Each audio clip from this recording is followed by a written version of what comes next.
1 million 2 million 3 मिलियनसम्म गइरहेको थियो होइन।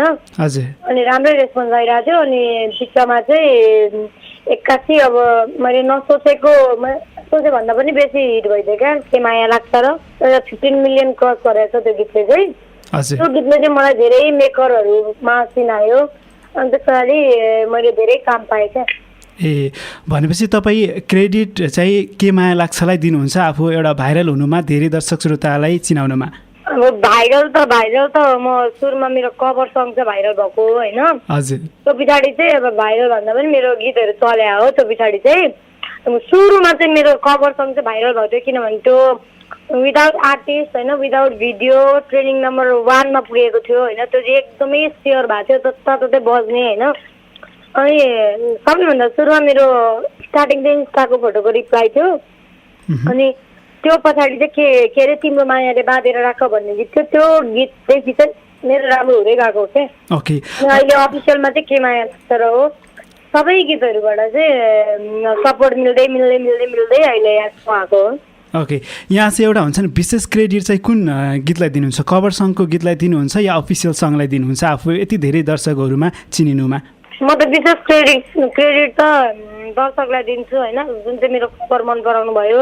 त्यसरी मलाई फलो गर्नुभयो क्या एकजना मेरो जुन गीत आउँछ त्यही गीतलाई मन पराउने अनि सपोर्ट गर्ने। अनि त्यही भएर दर्शकको माया नभइकन अनि दर्शक मेरो फ्यान कम्ती भएको भए सायद मलाई गीत पनि कसैले दिँदैन थियो होला होइन। अनि सबभन्दा म क्रेडिट चाहिँ म चाहिँ आफ्नो फ्यानहरूलाई नै दिन्छु क्या। उहाँहरूले गर्दा चाहिँ म अहिले यहाँसम्म छु जस्तो लाग्छ क्या। गीतले भन्दा पनि मेरो आफ्नो फलोवर्स आफ्नो फ्यानहरूले गर्दाखेरि चाहिँ म यहाँसम्म छु जस्तो लाग्छ।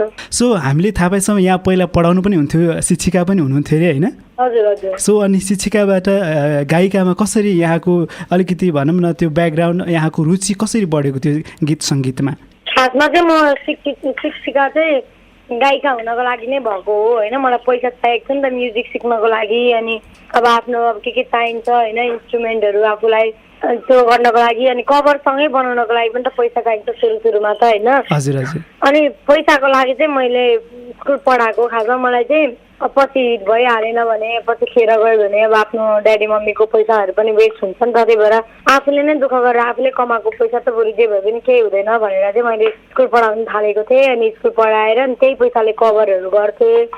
अनि त्यस पछाडि त्यही पैसाले म्युजिक पनि सिक्थेँ होइन। सबै त्यही गर्नको लागि चाहिँ खासमा म आफ्नो सपना पुरा गर्नको लागि चाहिँ मैले स्कुल पढाएको क्या।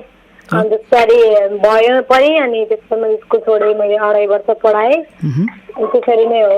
शिक्षिका बन्दा राम्रो कि अहिले गायिका बन्दा राम्रो? गायिका भन्दा पनि राम्रो, तर शिक्षिका भन्दाखेरि धेरै कुरा सिकिन्छ अनि सबैभन्दा धेरै रेस्पेक्ट पाउने जागिर भनेको चाहिँ त्यही हो कि टिचरको जागिर हो। अनि मैले धेरै रेस्पेक्टहरू पाएँ, धेरै कुरा सिकेँ। आफूभन्दा सिनियर टिचरहरू हुनुहुन्थ्यो त्यहाँ पढाउने अनि उहाँहरूलाई देखेर पनि मैले अलिक व्यवहारिक हुन होइन अनि आफूलाई पनि अलिक अब ठुलै हुँ जस्तो लाग्छ। स्कुल त्यो हुन्छ नि त बच्चापन जस्तो चाहिँ आउँदैन रहेछ क्या। धेरै कुरा सिकिन्छ नि। त्यो दुइटै चाहिँ मेरो लागि इम्पोर्टेन्ट किनभने दुइटै रेस्पेक्ट पाउने काम हो क्या। सिङ्गर पनि अनि टिचर पनि दुइटै चाहिँ एकदमै रेस्पेक्ट पाउने काम हो क्या। त्यही भएर मलाई दुइटै ठिक लाग्छ। ओके, ल अब एलिनाजी एउटा गीत सुनौ न त तपाईँको आवाजबाट। धेरै श्रोताहरूको पनि अपेक्षा हुन्छ होला एलिनाजीको यति मिठो आवाजबाट होइन, तपाईँको यति मिठो आवाज छ, एउटा लाइभ पनि सुनाउनु न। गुलेलीले धर्देलान् तिमी डाक्रेमै मैना पाछुभित्र पर्देलान् के लैजान्छौ सँगैमा गुटुङ टुङ टुङ भगाइराख्छौ कि त सँगैमा पाखुरीमा समाई हो। बिहानै छ मैले चाहिँ यति सुनाएँ है त। ओके, निकै नै मिठो आवाज छ यहाँको होइन। सो पछिल्लो समयमा चाहिँ तपाईँको र भीम विष्टको जोडी मिलेको हो? हजुर हजुर, एकदमै दर्शकहरूले एकदमै रुचाउनु भएको छ होइन। ऊ चाहिँ मेरो साथी पनि हो अनि मलाई एकदम सपोर्ट पनि गरिरहेको छ। अनि त्यसरी उसको र मेरो चाहिँ अब सबैजनाले मन पराएको हुनाले धेरैवटा गीत चाहिँ आइसकेको छ होइन। अब आगामी दिनमा पनि अब अझै एउटा पनि आउँदैछ 1-2 दिनमा फोन आएन भन्ने पनि होइन। अनि हो मिनरलबाट चाहिँ सुपर डुपर गीत भएकै हो। त्यही त जुन गीत भीम विष्टसँग हुन्छ यहाँको सबै गीत होइन लगभग हिट नै छन्। हजुर, अहिलेसम्म मैले 5वटा जति गरेँ होला, सबै राम्रो छ गीत। हजुर, कतिपय फेरि यस्तो हुन्छ नि गीत सङ्गीतको यात्रामा लाग्दै गर्दा साङ्गीतिक जोडी हुँदै गर्दा रियल जोडी पनि हुन्छन्। तपाईँहरूको केसमा कतिको चान्स छ? त्यस्तो त हुँदैन। ऊ मेरो एउटा राम्रो साथी हो होइन। अनि त्यस्तो केही पनि हुन्छ त इम्पोसिबलै हो।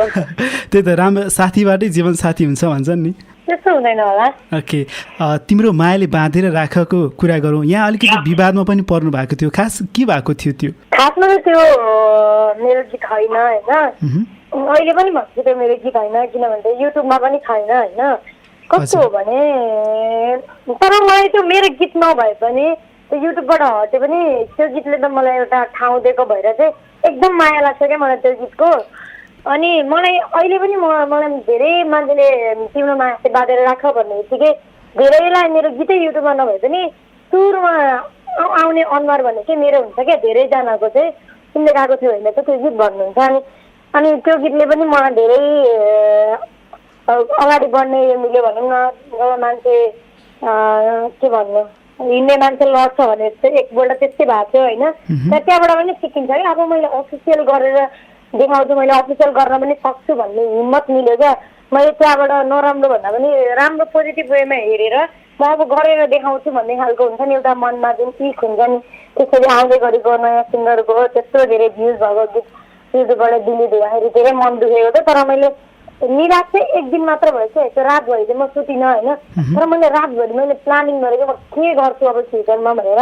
त्यो अर्काको गीत थियो, मैले अर्काको गीतमा यस्तो गर्नु हुँदैन भनेर आफ्नो चित्त बुझाएँ। अनि त्यस पछाडि एकदमै मन लागेको छ म्युजिकमा। अनि अहिले प्रुफ पनि भइरहेको छ, सबैजना हेरि पनि जानुभएको छ।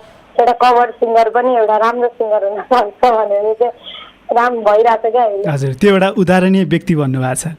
किनभने कभर सिङ्गरलाई चाहिँ सिङ्गरै नगर्ने जस्तो थियो कि कभर सिङ्गर कभर भनेको राम्रो गाउँदैन, कभर मात्रै गर्ने हो अर्काको भन्ने जस्तो हुन्छ नि त। तर सिङ्गर त सिङ्गर हो। अहिले पनि मैले अरूकै गीत गाइरहेको छु नि त। कभर हो त्यहाँ अफिसियल सिङ्गरले जहिले अरूकै गीत गाउने, मैले कम्पोजरको गीत गाउने हो होइन त। अनि मलाई चाहिँ त्यतिखेर धेरै ठाउँमा त्यस्तै हुन्थ्यो कि जहाँ जाँदा पनि कभर सिङ्गर भन्ने, अफिसियल त गाउनै सक्दैन भन्ने, अनि अर्काको गीत मात्रै हिट हुन्छ भन्ने त्यस्तो चाहिँ मैले धेरै सुन्नु पर्थ्यो क्या त्यो बेला। अनि आफ्नो गीत हिट बनाएर देखाऊ भन्ने खालको त्यस्तो खालको धम्कीहरू आफ्नै लगानी गरेर देखाऊ अनि थाहा पाउँछ त्यस्तोहरू हुन्छ क्या धेरै नै।